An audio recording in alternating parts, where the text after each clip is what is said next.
Personal finance opinions YouTube channel में results और dividend के हवाले से 16 अप्रैल 2025 की वीडियो में आपको खुशामदीद।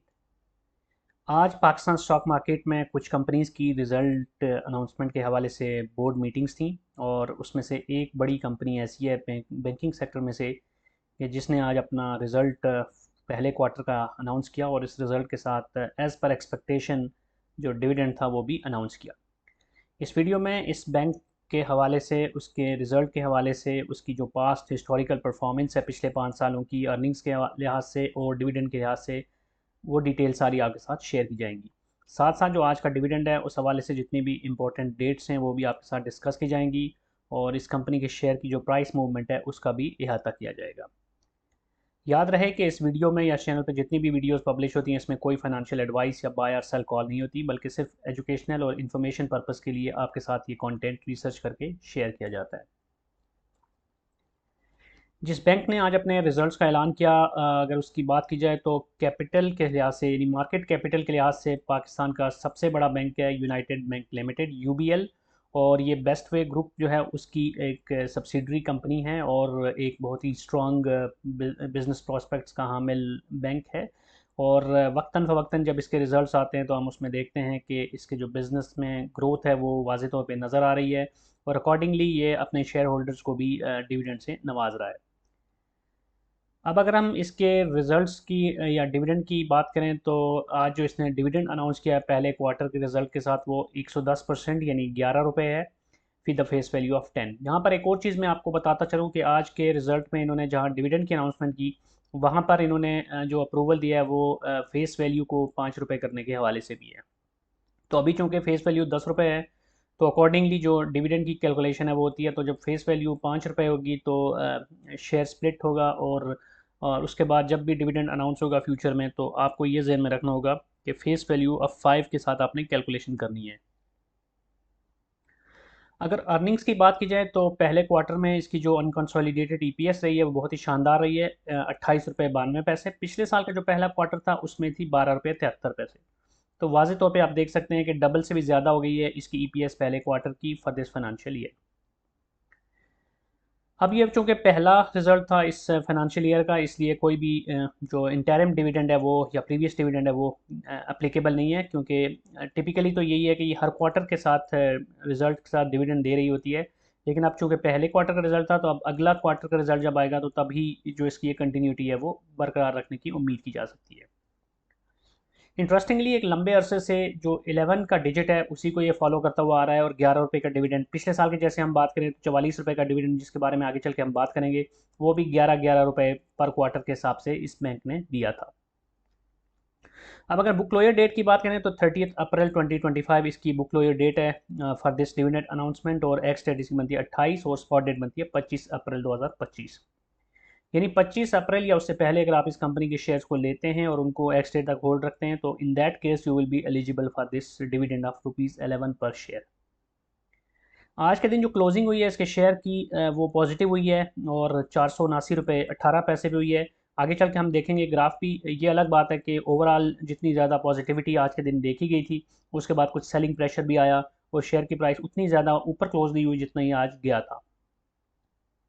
अब डिविडेंड आरओआई की कैलकुलेशन करें तो आज की प्राइस पे लेट सपोज कि अगर आप 1 लाख रुपए के शेयर्स लेते हैं यूबीएल पे तो यूबीएल के तो उन पे फिर पर शेयर 11 रुपये के हिसाब से जो डिविडेंड बनता है वो तकरीबन 2300 रुपये के करीब बनता है बिफोर ज़कात एंड टैक्स डिडक्शन। अब ये अमाउंट कोई बड़ी नज़र आपको नहीं आ रही होगी, लेकिन ये जहन में रखिएगा कि एक तो ये कि इन दिनों में या पिछले कुछ अर्से से शेयर की प्राइस काफ़ी ऊपर चली गई है, तो ये फैक्टर भी आपने जहन में रखना है बाइंग के हवाले से। लेकिन साथ साथ ये भी है कि हर क्वार्टर में चूँकि ये डिविडेंड दे रहा है तो अगर एक क्वार्टर में 3000 है तो इसका मतलब है कि 4 क्वार्टर्स में अगर हम ये अज्यूम कर लें कि प्राइस इतनी रहती है तो तकरीबन आपका उस केस में 12,000 के करीब डिविडेंड बन जाता है एनुअली। लेकिन ऑब्वियसली ये चीज़ वेरिएबल होती है, शेयर की प्राइस भी ऊपर नीचे जा रही होती है और दूसरी बात ये है कि कंपनीज़ की भी स्वाबदीद पे होता है कि वो कब डिविडेंड देती हैं, कितना डिविडेंड देती हैं। तो ज़रूरी नहीं है कि अगले क्वार्टर में भी सेम डिविडेंड हो, इससे कम भी हो सकता है, इससे ज़्यादा भी हो सकता है। अब हिस्टोरिकल परफॉर्मेंस अगर हम देखें तो यहाँ पे 2021 से लेके 2025 के पहले क्वार्टर तक का डेटा आपके सामने है ग्राफ की सूरत में। 21 में इसने 25 रुपये 23 पैसे की अनकंसोलिडेटेड ईपीएस के साथ 12 रुपये का डिविडेंड दिया। जितना भी नंबर्स आपको नज़र आ रहे हैं अर्निंग्स के, ये अनकंसोलिडेटेड ईपीएस के। 22 में 26 रुपये 19 पैसे की अर्निंग के साथ इसने 18 रुपये का डिविडेंड दिया, और 23 में इसकी अर्निंग में मजीद इजाफा हुआ 43 रुपये 44 पैसे और 22 रुपये का डिविडेंड, और 24 में इसकी 65 रुपये 78 पैसे की अर्निंग के साथ 44 रुपये का डिविडेंड।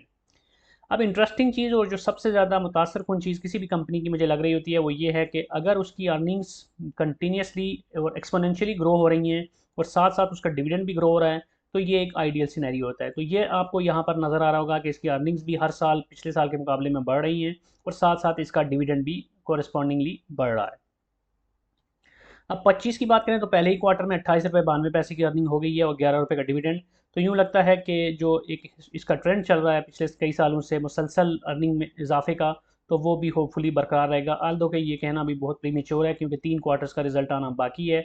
और बैंकिंग सेक्टर की अगर बात करें तो इनकी जो अर्निंग होती है या इनकी जो परफॉर्मेंस होती है वो जहाँ और बहुत सारे फैक्टर्स के ऊपर डिपेंड कर रही होती है, वहाँ जो इंटरेस्ट रेट होता है, प्रिवेलिंग इंटरेस्ट रेट होता है, इन्फ्लेशन की जो शरह होती है, तो और गवर्नमेंट की जो पॉलिसीज़ होती हैं बैंक्स के हवाले से, टैक्सेशन के हवाले से, तो ये सारी चीज़ें भी बहुत ज़्यादा इम्पैक्ट कर रही होती हैं। बहरहाल एज़ ऑफ नाउ देखा जाए तो जो बैंकिंग सेक्टर है उसका आउटलुक स्टेबल है, और ये जो बैंक है ख़ास तौर पे इसकी बात की जाए तो ये बाकी सारे बैंक से जो मार्केट कैपिटल है उसके लिहाज से भी सबसे बड़ा बैंक है, और ओवरऑल बिज़नेस के लिहाज से भी देखा जाए तो एक अच्छे बिज़नेस प्रॉस्पेक्ट के साथ ये बैंक खड़ा है। अब शेयर की प्राइस मूवमेंट को अगर हम पिछले 5 साल का ग्राफ देखें तो आप देख सकते हैं कि 2023 के मिड से जो है जिस तरह बाकी कंपनीज मेजॉरिटी कंपनीज के अंदर एक बूम आया, और पाकिस्तान स्टॉक मार्केट और KSE 100 इंडेक्स में हमने देखा कि ऑल टाइम हाई के ऊपर गया और मुसलसल हाई हाई पे हाई लगते जा रहे हैं। तो वही ट्रेंड आपको इस बैंक के शेयर में भी नज़र आ रहा है। और इस वक्त अगर हम बात करें तो 479 रुपये 18 पैसे, यानी आज के दिन 4 रुपये 12 पैसे की इजाफे के साथ क्लोज हुआ। 0.87% का आज इसमें इजाफा हुआ। लेकिन इंपॉर्टेंट चीज़ ये है कि आज के दिन 519 पे भी गया था, लेकिन उसके बाद दोबारा से करेक्शन हुई और क्लोजिंग जो हुई वो 479 पे। लेकिन ओवरऑल देखें तो काफ़ी सारा गैप आपको नज़र आ रहा है। 449 रुपये पे लोवेस्ट लगा आज इसका, और 519, यानी कि अच्छा खासा वेरिएंस इसके अंदर नज़र आ रही है। विच मीन्स के इसके अंदर कैपिटल गेन के लिहाज से भी, यानी कि ट्रेडिंग के लिहाज से भी काफ़ी ज़्यादा रूम मौजूद होता है, और उसका भी फ़ायदा उठा रहे होते हैं हमारे ट्रेडर हजरात। अब 52 वीक्स देखें तो आज के दिन ही 52 वीक्स का हाई भी इसका लगा 519 का, लेकिन 52 वीक्स का लो देखें तो वो 191 है। विच मीन्स कि ये पिछला जो एक साल है उसके अंदर ही जो मेजॉरिटी इसके अंदर ग्रोथ है वो हमें देखने को नज़र आई है। अब वॉल्यूम्स की बात करें तो इसमें अच्छे खासे वॉल्यूम्स लगते हैं। आज के दिन भी 8.37 मिलियन शेयर्स का कारोबार हुआ, और ओवरऑल देखा जाए तो अब आने वाले दिनों में या फ्यूचर में, चूँकि अब इसके शेयर की प्राइस में भी कमी आएगी स्प्लिट की वजह से, अब फेस वैल्यू को भी कम कर रहे हैं, तो उसका एक फ़ायदा ये होता है कि फिर शेयर के अंदर लिक्विडिटी बढ़ती है और मज़ीद ज़्यादा उसके अंदर ट्रेडिंग होती है, ज़्यादा लोग उसके अंदर इन हो रहे होते हैं। तो सिर्फ यही नहीं, बहुत सारी कंपनीज जो हैं वो अपने शेयर की जो फेस वैल्यू है उसको कम कर रही हैं, शेयर स्प्लिट के फार्मूला को यूज़ करके वो मार्केट के अंदर अपने शेयर की जो ओवरऑल लिक्विडिटी है उसको बढ़ा रही हैं। तो इसका ओवरऑल इन्वेस्टर्स को भी फ़ायदा होगा और वो उनके पास ज़्यादा अपॉर्चुनिटीज़ होंगी, क्योंकि शेयर की प्राइस जितनी ज़्यादा होती है, जितना हैवी वेट शेयर होता है, उतना ज़्यादा उसके अंदर जो पोटेंशियल वॉल्यूम्स होते हैं वो कम होते हैं, और उसमें वो गहमा गहमी उतनी नहीं होती जितनी कि उन शेयर्स में होती है जिनकी शेयर की पर शेयर प्राइस वैल्यू कम हो। लेकिन एज एन इन्वेस्टर आपको ये जहन में रखना चाहिए कि शेयर की प्राइस अगर ऊपर नीचे होती भी है तो ओवरऑल देखा जाए तो जो इम्पोर्टेंट चीज़ होती है एज एन इन्वेस्टर वो बिज़नेस उसका होता है, उसकी जो प्रॉफिटेबिलिटी है वो इम्पोर्टेंट होती है। क्योंकि जब शेयर का स्प्लिट होता है तो अब बहुत सारे केसेस में, जैसे बोनस की अगर हम बात करते हैं एग्जांपल के तौर पे, जब बोनस शेयर्स कोई कंपनी देती है तो बज़ाहिर तो आपके पास नंबर ऑफ़ शेयर्स बढ़ जाते हैं, लेकिन उतना ही शेयर की प्राइस भी गिर जाती है, यानी कि जो ओवरऑल नेट रिजल्ट होता है उसका वो ऑलमोस्ट सेम ही रहता है। ये अलग बात है कि उसकी वजह से मार्केट के अंदर जो शेयर के अंदर मोबिलिटी आती है, या डिविडेंड या बोनस की वजह से जो एक गेमा गेमी आती है एक्स डेट तक, वो सारी चीज़ें अलग हैं, और उसका भी एक पॉजिटिव या नेगेटिव दोनों इम्पैक्ट आपको नज़र आ रहे होते हैं।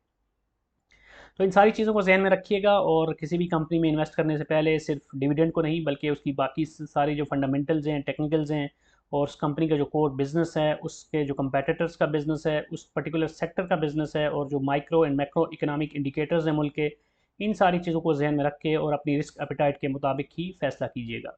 आज की वीडियो को यहीं पे कंक्लूड करते हैं, और अगर आपको ये वीडियो पसंद आई है तो चैनल को सब्सक्राइब और बेल आइकन को प्रेस ज़रूर कीजिएगा, और कोई भी क्वेश्चन या फीडबैक है तो कमेंट सेक्शन में आप लिख सकते हैं। Thank you very much.